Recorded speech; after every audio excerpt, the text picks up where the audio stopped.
Muito boa noite a todos. O tema fala sobre desequilíbrios. E esse tema é muito interessante porque ele está bem próximo do nosso dia a dia. Eu vinha refletindo sobre a facilidade que nós temos de nos desequilibrarmos. A linha é muito tênue. Os momentos de equilíbrio contam-se a dedos. Os momentos de desequilíbrios é impossível contá-los. Nós somos assoberbados por angústias, aflições, emoções que causam perturbações, e nossa mente parece um verdadeiro caos, em que nós não conseguimos ter o devido controle e o domínio sobre esse estado mental.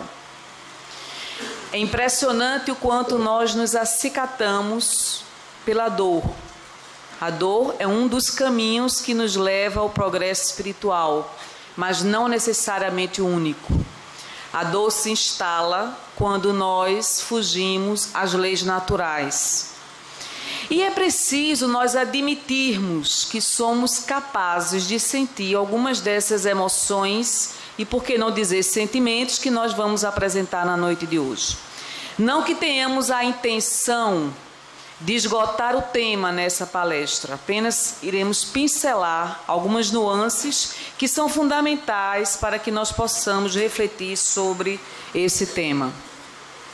Partindo do princípio de que todo palestrante é o primeiro necessitado a colocar em prática aquilo que ele prega, nós compreendemos que não é fácil a arte de se comunicar em público.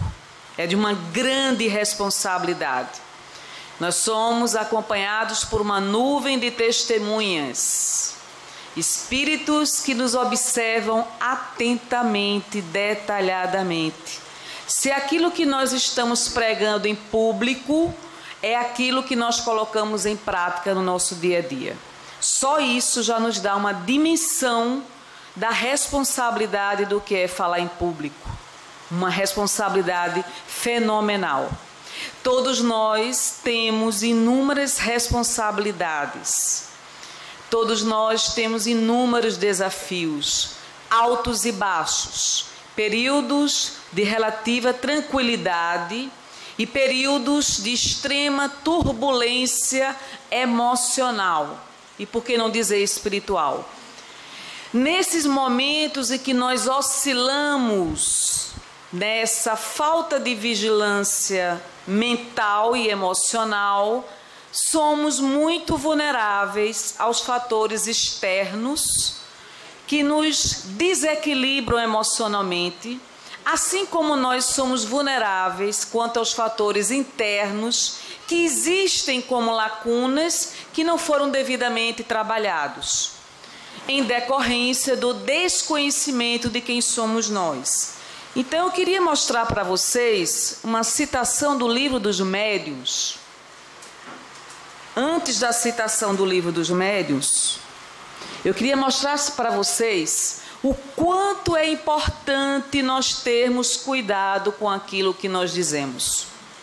Se nós somos acompanhados por uma nuvem de testemunhas, de espíritos que estão nos observando detalhadamente, eles observam esse poder ou essa capacidade que nós temos de vivenciarmos a maledicência. E aí o Livro dos Médiuns nos aborda exatamente uma situação inusitada envolvendo a questão da maledicência. E aí eu peço a vocês a permissão para ler na íntegra esse caso do Livro dos Médiuns. Afinal de contas, todos nós estamos aqui aprendendo a doutrina dos espíritos. Isso aqui foi uma mensagem que foi recebida numa das reuniões através do senhor Allan Kardec, para que essa mensagem fosse levada ao conhecimento de duas irmãs. Essas duas irmãs estavam sendo alvo de acicates dos próprios espíritos galhofeiros ou brincalhões que não as deixavam em paz em momento algum. E não se entendia por que é que esses espíritos estavam perturbando a vida dessas duas irmãs. Olha o que o espírito vem nos dizer, o espírito de alta envergadura. O que essas senhoras têm de melhor a fazer é rogar aos espíritos seus protetores que não as abandonem. Nenhum conselho melhor lhes posso dar do que o de dizer-lhes que desçam ao fundo de suas consciências, para praticarem o amor ao próximo e a caridade.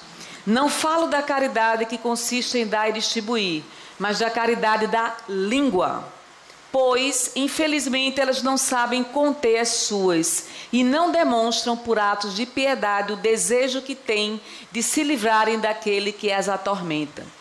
Gostam muito de maldizer do próximo, e o espírito que as obsidia toma sua desforra, porquanto em vida foi para elas um burro de carga. Pesquisem na memória e logo descobrirão quem ele é. Entretanto, se conseguirem melhorar-se, seus anjos guardiães se aproximarão, e a simples presença deles bastará para afastar o mau espírito, que não se agarrou a uma delas em particular, senão porque o seu anjo guardião teve que se afastar, por efeito de atos repreensíveis ou maus pensamentos. O que precisam é fazer preces fervorosas pelos que sofrem e principalmente praticar as virtudes impostas por Deus a cada um, de acordo com a sua condição.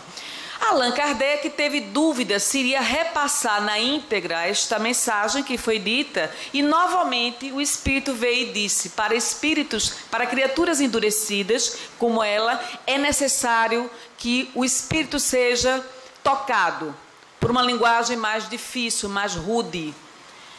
Lembrem-se que a maledicência gera muito desequilíbrio nas nossas vidas. Todos nós, em graus variados, somos alvo de maledicência. Somos alvo de maledicência no ambiente de trabalho. Somos alvo de maledicência dentro da família. Somos alvo de maledicência pelos amigos que não são amigos, pelas pessoas com as quais nós convivemos. Somos alvo de maledicência nas redes sociais, porque é mais fácil você apontar o defeito do outro do que compreendê-lo e aceitá-lo como ele é, e auxiliá-lo a superar aquilo que ele precisa superar. Nós somos julgados até pelo horário que nós acionamos o WhatsApp. Nós somos julgados por tudo que nós mencionamos, comentamos e curtimos nas redes sociais. Nós somos julgados pelas nossas posturas, pelas nossas roupas, pelo aquilo que nós falamos, pelo nosso comportamento. O ato de julgar o outro é o que há de mais fácil. Cuidado com a maledicência, porque a maledicência gera desequilíbrio na vida de qualquer um de nós, principalmente um médium indisciplinado na fala. O médium que é indisciplinado na fala, que fala o que não deve, sofre as rebordosas do mundo espiritual. E muitas vezes não entende por que está sofrendo. Quando você faz o rádio corredor, você está agindo de uma forma extremamente perversa, porque você não possibilita que o outro se defenda. O outro sequer imagina que está sendo alvo da sua maledicência, dos seus maus comentários. Preferível seria que você utilizasse o seu tempo para se autoanalisar. Porque na fileira das nossas imperfeições, uma existência não é possível eliminá-las. Por que perder tanto tempo em analisar a conduta do outro, em julgar o outro? O pior inimigo do espírita é outro espírita. Quantas vezes faltamos com a caridade uns com os outros? Quantas vezes fazemos comentários indevidos?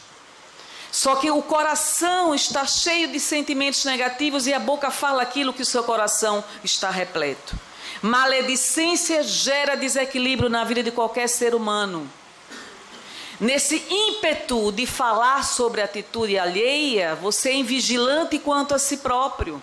Você perde a oportunidade de observar se aquilo que você aponta negativamente contra o outro não há de se analisar, se você não tem uma imperfeição pior do que aquela que você está recriminando nesse colega de trabalho, nessa pessoa com quem você convive. Se você não tem algo de positivo para falar sobre o outro, silencie. Isso é questão de disciplina. Disciplina dos sentimentos, disciplina das emoções. Você não se permite mais jogar lama em quem quer que seja, porque isso não é a atitude de um trabalhador espírita, não é a atitude de uma pessoa espírita, de um aprendiz da casa espírita. Eu tenho que ter cuidado sobre aquilo que eu pronuncio em relação ao outro. Porque aquilo que eu pronuncio sobre o outro revela-me diante do outro mais do que eu gostaria de ser revelado. Então vejam a responsabilidade do que é a maledicência. Pela maledicência poderemos ser obsidiados espiritualmente, por incrível que pareça. Se você acredita que franqueza rude pode ajudar alguém, observe o que ocorre com a planta que você atira água fervente. A planta não suporta. Isso aqui é uma mensagem de André Luiz no livro Respostas da Vida. Se você acha que em nome da verdade você tem o direito de julgar a quem quer que seja, será que o outro suporta o seu julgamento? Será que o outro tem condições emocionais, maturidade espiritual para ouvir o seu pronunciamento como juiz de atitudes alheias? Nós não estamos mais na época em que se apedrejavam os cristãos. Meus discípulos serão conhecidos por muitos se amarem. Falta de compaixão, falta de fraternidade, bondade, generosidade, faz com que nós sejamos criaturas rudes.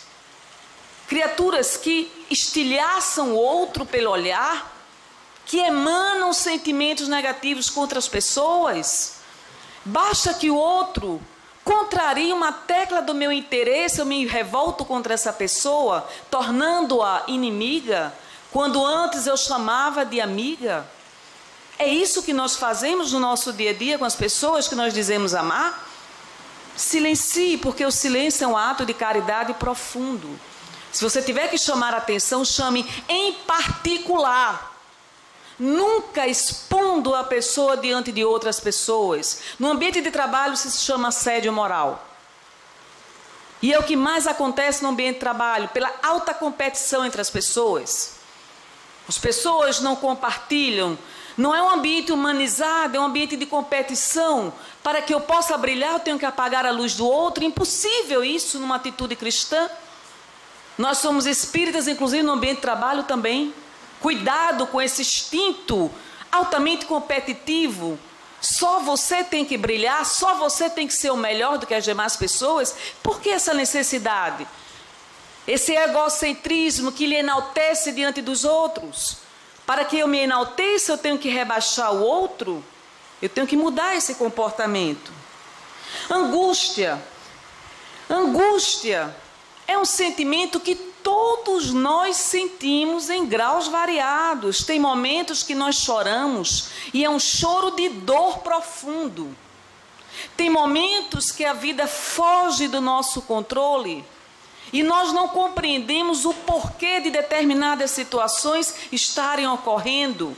Então essa angústia revela insegurança, falta de controle. Eu não tenho controle sobre as variáveis que interferem diretamente na minha vida.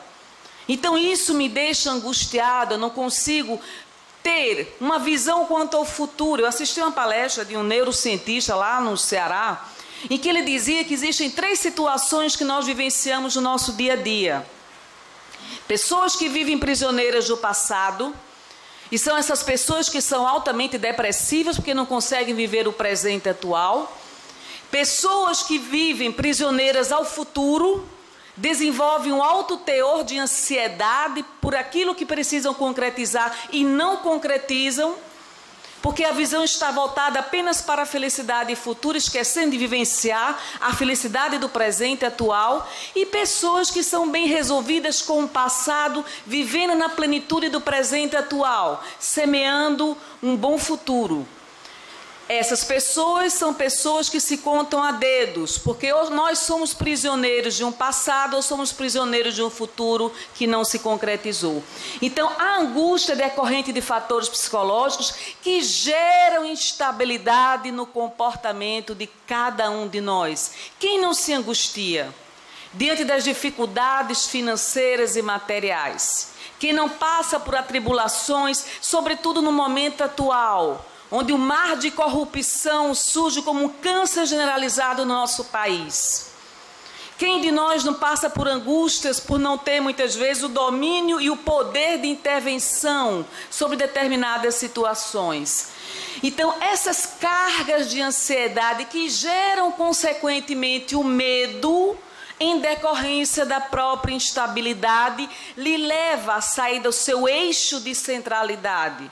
Uma vez descarrilhados, falta de sintonia com o nosso eixo interior, nós nos tornamos extremamente fragilizados diante deste sentimento de angústia, impossibilidade de controlar acontecimentos de sua vida. E claro, diante da impossibilidade do controle desses acontecimentos, nós vivenciamos outro sentimento que é decorrente da angústia, que nada mais é do que a frustração.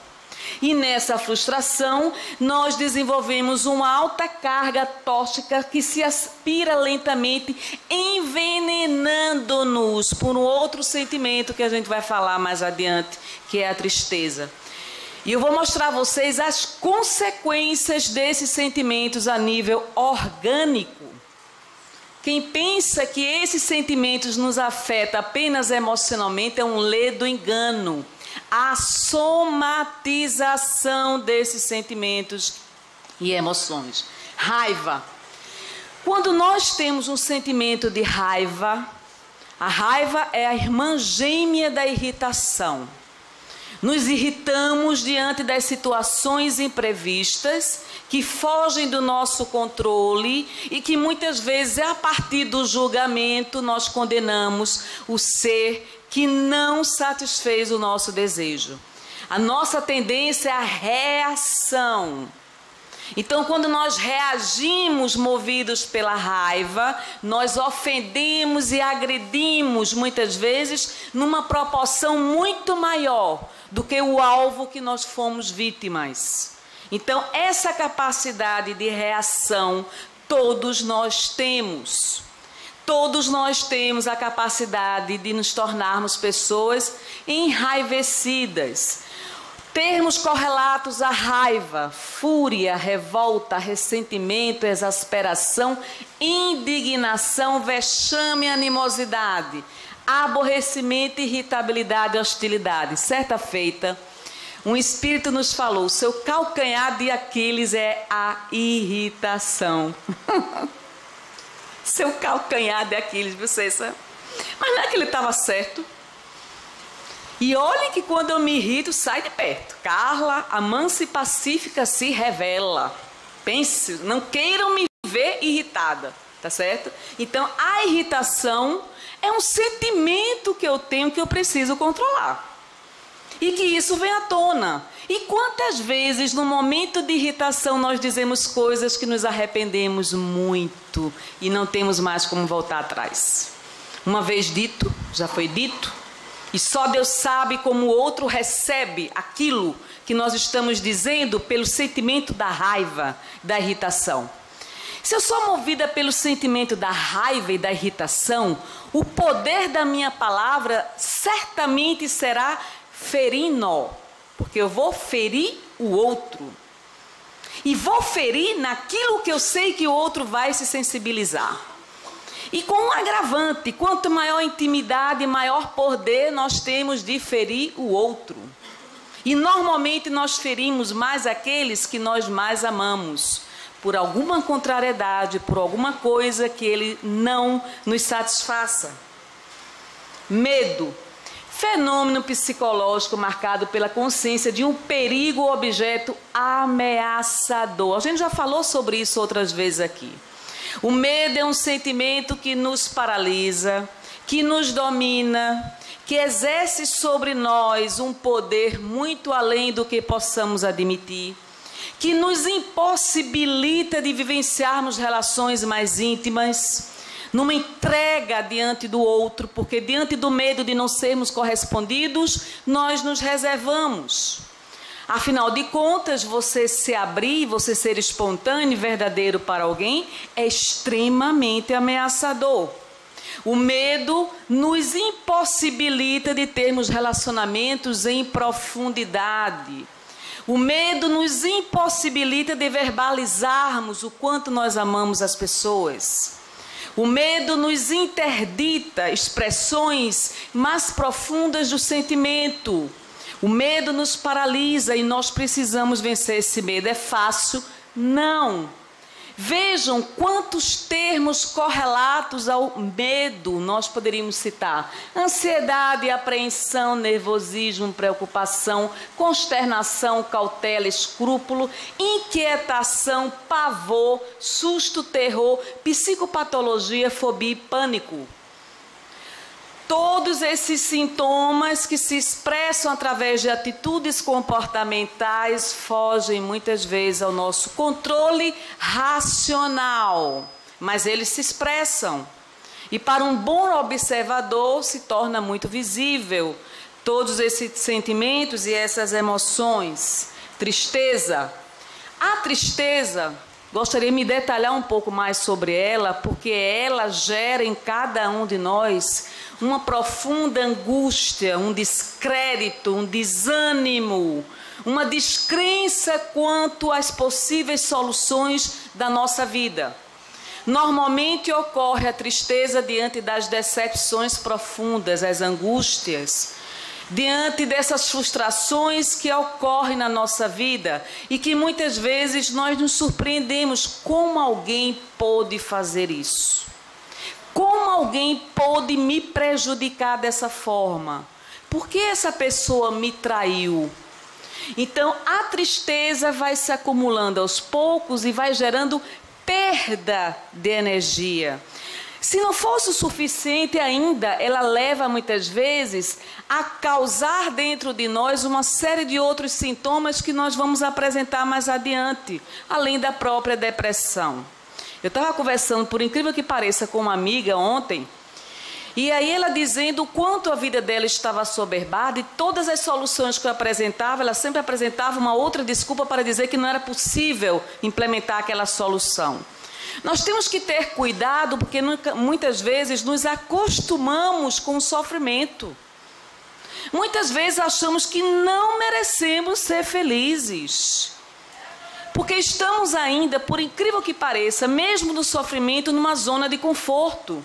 A zona de conforto leva-nos a não enfrentar a mudança que é fundamental.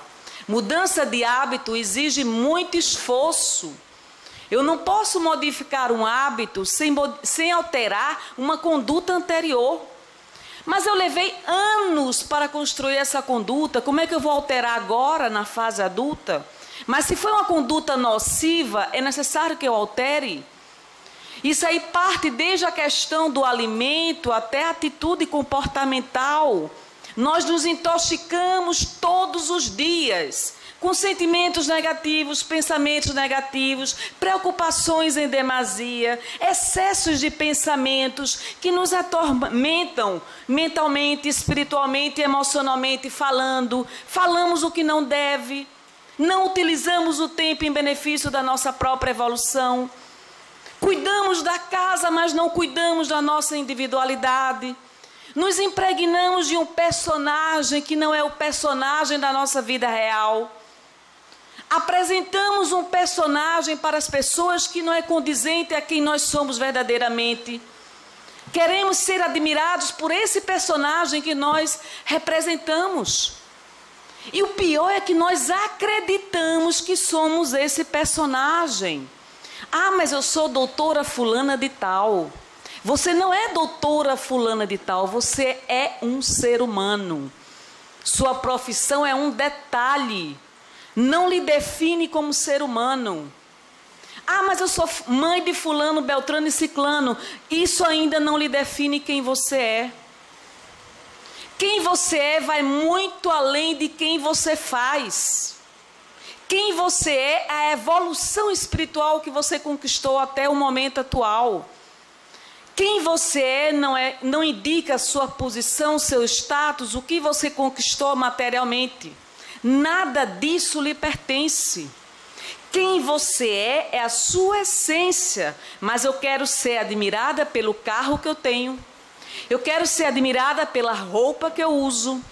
Eu quero ser admirada pelas joias que eu ostento, pela maquiagem que eu me apresento. Eu quero ser admirada pelo poder que eu possuo na empresa. Eu quero ser admirada pela inteligência que eu conquistei. Você é muito mais do que a inteligência que você possui. Você é muito mais do que os bens materiais que transitoriamente você conquistou, porque nada é de sua propriedade verdadeiramente.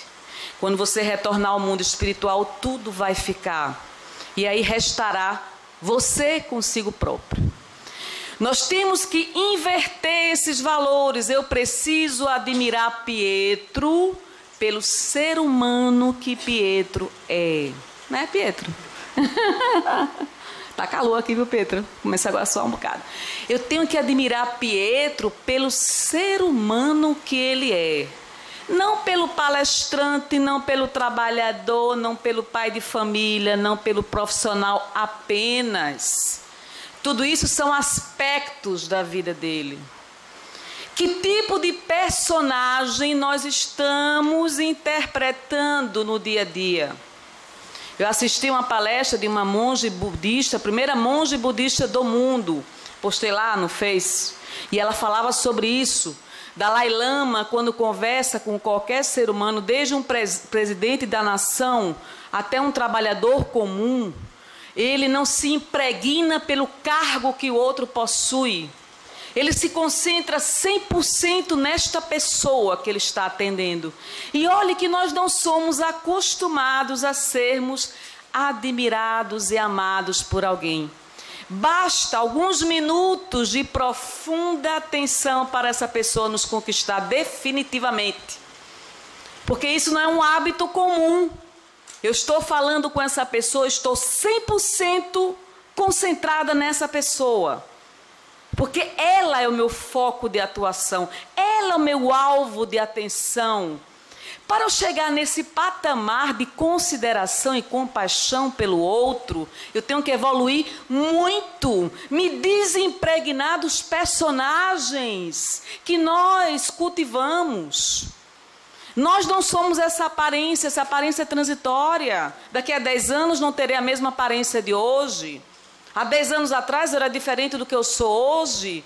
Nós somos o espírito imortal. Quando estivermos conversando com alguém, que esse alguém seja merecedor da nossa totalidade da atenção. Isso não é fácil.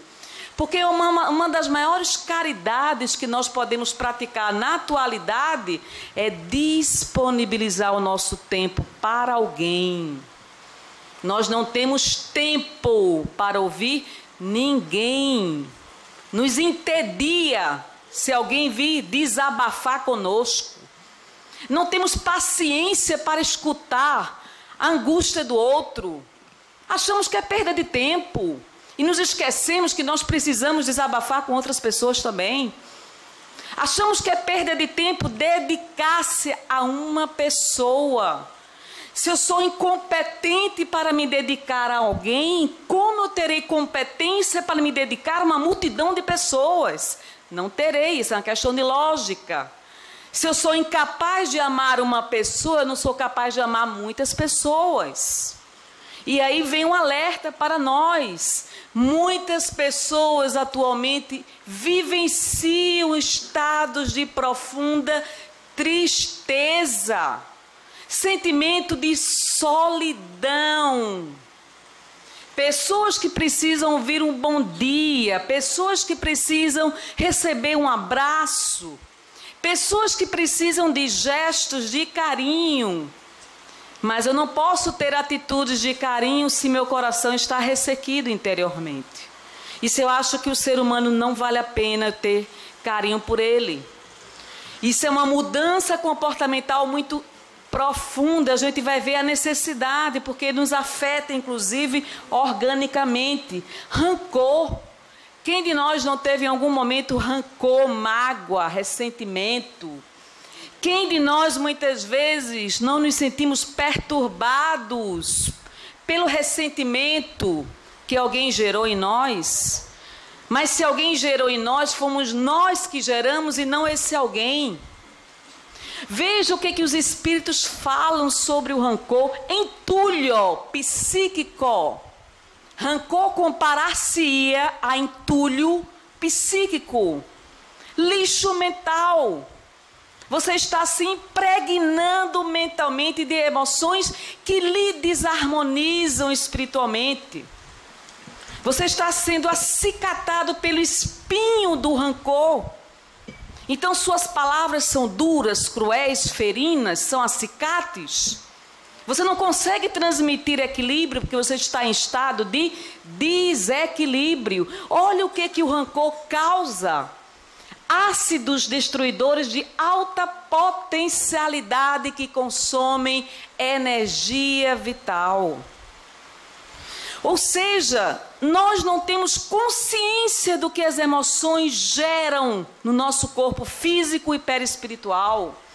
O rancor acarreta danos emocionais variados que levam a psicoses profundas, episódios esquizofrênicos de difícil reparação.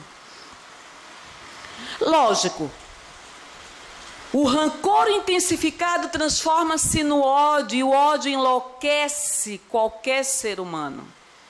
O ódio é um sentimento extremamente primitivo que nos aproxima da primitividade, extremamente letal, tóxico, venenoso, que desarmoniza completamente o complexo unicelular.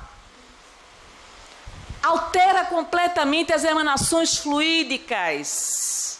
Nós nos condensamos, nos materializamos diante de um sentimento nefasto que, uma vez alimentado, muitas vezes foge ao nosso controle por absoluta indisciplina emocional.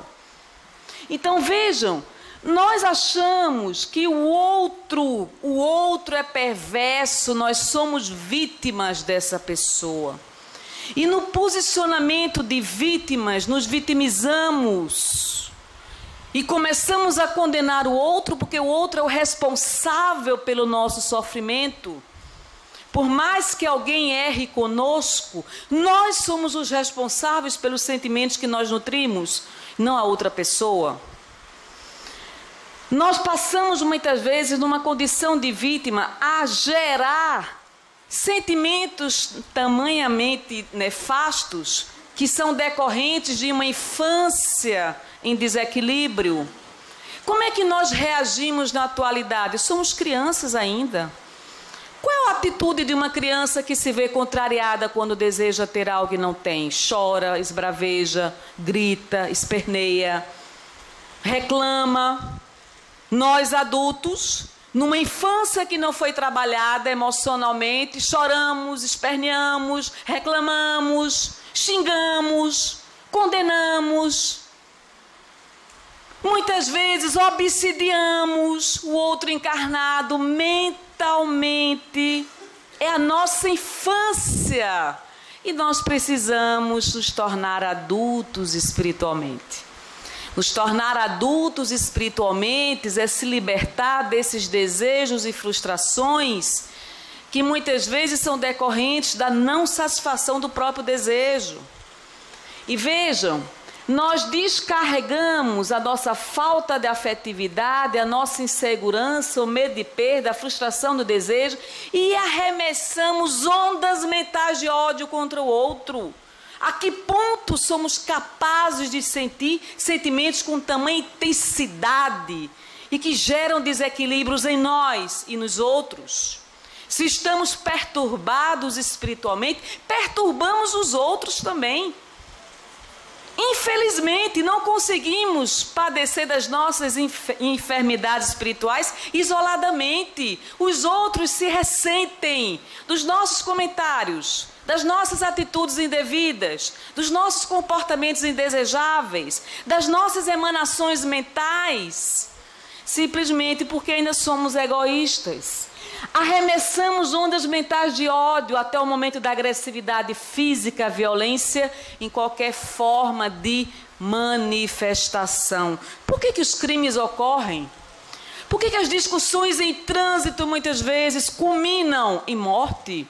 Senão pelo ódio que se materializa. Temos um poder de violência fenomenal. Somos violentos por natureza. Basta a menor prova para a violência vir à tona. E nós temos uma capacidade ferina de agredir verbalmente, e muitas vezes culminando na agressão física. Olha aí as emoções que perturbam. Vou só citar alguns exemplos. O que a raiva faz? Atinge o nosso fígado, vesícula biliar, articulações e olhos. Raiva. Vamos ter cuidado com a raiva, né? Medo. Atinge os nossos ossos, cabelo. Isso assim, né? Quando o cabelo começar a cair, desconfie. Por que está caindo tanto? Medo causa a questão dos ossos, cabelos, rim, bexiga e orelhas, tristeza, pele, intestino grosso, pulmão e nariz. Ah, mas eu vivo eternamente com uma gripe que não me deixa. Por que será? Vamos nos analisar. Preocupações nos músculos, estômago, pâncreas e boca. Isso é só um exemplo, vou trazer mais, viu? A gente tem que sair daqui um pouco mais consciente hoje. Olha aqui algumas dores que nós sentimos. Dor de cabeça, pressão do dia a dia, estresse e sobrecarga de atividades. Dor no pescoço, consciência culpada.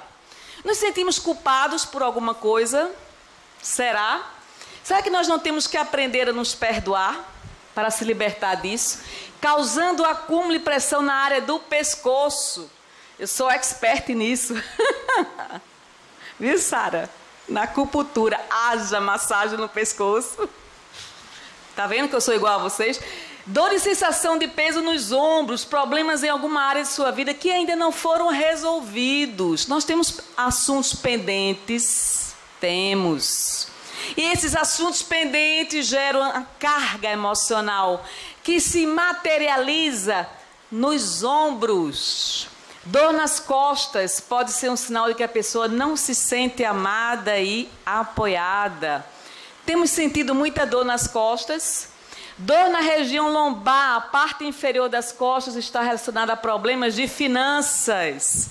Muita gente anda com dor lombar, não é não? Inclusive eu. Há 2 semanas atrás eu estava que não aguentava nem me levantar da cama, uma dor triste. Aí foi quando caiu a ficha, eu estava muito preocupada com a questão financeira. Rigidez nos cotovelos, deve ser uma resistência às mudanças. Nós somos resistentes à mudança. Isso se somatiza. Dor nas mãos, sinal de que você está com problemas para interagir com outras pessoas. Desconforto nos quadris. Medo do futuro, ansiedade. E isso se concentra na área dos quadris. Dor nos joelhos. Alguém aqui tem dor nos joelhos? Está relacionado a esse sentimento de vaidade e orgulho. É difícil confessar que a gente é orgulhoso e vaidoso, não é não? Muito difícil. Panturrilha, dor na panturrilha, causada por sentimentos de inveja. Se é difícil nos confessarmos como orgulhosos e invejosos, também é difícil nós nos confessarmos com o sentimento da vaidade. Causado por sentimentos de inveja e ressentimento, dor nos tornozelos. Você tem dificuldades em aceitar os prazeres da vida. Veja que automassacre. Isso é um suicídio lento. Ninguém merece isso, concordam? A gente tem que reverter o quadro de dor. Pés doloridos. Os pés são reflexos das nossas satisfações ou insatisfações. E aí, é preciso que haja a catarse libertadora, psicoterapia do perdão. Como eu vou perdoar o outro se eu não me perdoo? Se eu já pratiquei aborto no passado, eu tenho que me perdoar por isso. Se eu já fui drogado, tenho que me perdoar pelo excesso da droga que eu consumi. Se eu já traí, tenho que me perdoar por isso. Se eu já fui uma amiga infiel, tenho que aprender a lição. Se eu não soube amar, tenho que aprender a amar. Mas não é através da autopunição. Recomendo que vocês assistam um filme que está passando no cinema. Se chama Quem Acredita. Alguém assistiu aqui? Não? É um filme maravilhoso que me levou às lágrimas, porque fala sobre o poder de Deus na nossa vida. Pessoas que são levadas ao extremo da aflição e da angústia e a intervenção de Deus na vida delas. Pessoas de várias crenças, inclusive pessoas que são ateias. E é impressionante o quanto a gente precisa resgatar essa essência, esse encontro com o divino em nossas vidas. Nós não fomos criados para sermos infelizes.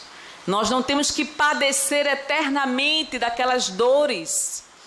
Se assim o fizermos, nós não estamos sabendo fazer uso do conhecimento que a doutrina dos espíritos nos oferece. Isso aqui nós pesquisamos na doutrina espírita. E olha que fora da doutrina espírita tem muito manancial bibliográfico para ser estudado. Então nós temos que procurar melhorar a nossa vida.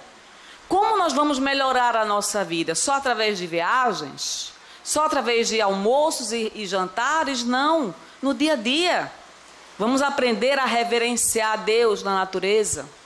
Vamos ter olhos para enxergar a beleza do universo, das pessoas, dos animais. Tratar com generosidade e bondade as pessoas. Dar o melhor de nós. Tem outro filme na Netflix que se chama O Melhor de Mim.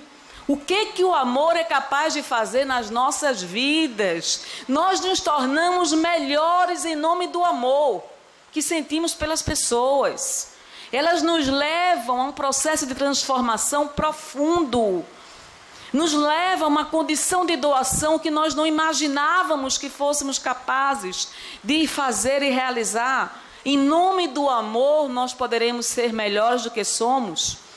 Então, quando eu vou abraçar com todo o sentimento da minha alma. Eu não sei até quando essa pessoa que eu amo estará comigo.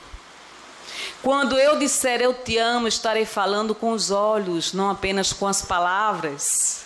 Encontro de alma com alma, uma alma tocando outra alma, troca de energias sublimes e salutares, pessoas que nos emocionam profundamente, simplesmente porque existem. E lembrem-se, se essas pessoas existem na nossa vida, há uma razão de ser. Elas estão passando, não é por um acaso, para nos tornar pessoas melhores do que nós somos atualmente. Nossa incapacidade é transitória. Nós poderemos nos tornar capazes. Se até hoje eu não aprendi a amar, eu sou capaz de aprender. Ainda dá tempo, ainda é questão de tempo. Uma nova oportunidade que a espiritualidade nos concede, que Deus nos possibilita. Uma nova chance de sermos melhores. Não maltratarmos as pessoas, não nos maltratarmos. Nós não merecemos ser maltratados, nem pelos outros, nem por nós mesmos. Então, essa catarse libertadora significa que eu sou capaz de me tornar uma pessoa melhor do que eu sou. Eu vou me esforçar para me libertar dos sentimentos que me aprisionam. Eu vou fazer um trabalho de autotransformação, de mergulho interior, tamanha intensidade que só eu sou capaz de fazer. Mas para isso eu tenho que mergulhar com toda a intensidade dentro de mim mesma e admitir que sou o responsável pela minha infelicidade, pelas minhas dores, pelos meus insucessos, pelos meus fracassos emocionais, afetivos, espirituais. O rumo da minha vida, eu sou o autor e protagonista. Eu estou escrevendo minha história todos os dias. Que exemplo eu estou impactando as pessoas? Eu estou estimulando elas a serem melhores? Ou estou sendo um sinônimo de fracasso o tempo todo? Eu não consigo, eu não posso, eu não mereço. Eu não. Vamos fazer o contrário. Eu posso, eu mereço, eu desejo, eu quero. Deus quer que eu me liberte espiritualmente, que eu me transforme espiritualmente. É para isso que eu estou reencarnado. É para isso que eu tenho que dar um salto qualitativo. Eu tenho que aprender a chorar, eu tenho que aprender a dizer eu te amo, eu tenho que aprender a abraçar, eu tenho que aprender a ser verdadeiro se não sou, eu tenho que aprender a ser justo se eu sou injusto, tenho que aprender a ser humilde se eu sou orgulhoso, tenho que aprender a abraçar, porque talvez o abraço traga um alimento que minha alma se ressente pela falta. Então vejam, a psicoterapia do perdão é o perdão primeiro com você próprio. Você não é vítima do destino. Você não é vítima da justiça divina. Você não é vítima do outro. Você é vítima das suas escolhas. Suas más escolhas. Falta de inteligência, falta da boa utilização do livre-arbítrio. Mas ainda dá tempo. Ainda dá tempo de reverter esse processo. Ainda dá tempo de você mudar. Ainda dá tempo de você se tornar mais generoso do que você é. Ainda dá tempo de você se tornar uma pessoa sincera com todas as consequências que a sinceridade pode gerar na sua vida. Ainda dá tempo de você aprender a ser amigo verdadeiro das pessoas. Amizade verdadeira, uma amizade para sempre. E aí um discípulo perguntou ao mestre: por que é que nós perdemos os amigos? O mestre respondeu: porque não eram amigos. Os verdadeiros amigos são para sempre. Verdadeiro amigo é para sempre. Sejamos verdadeiros amigos para sempre na vida das pessoas que nós amamos. Sejamos amigos presentes, que nós aprendamos a nos amar. Muito obrigada pela paciência. Deus nos abençoe.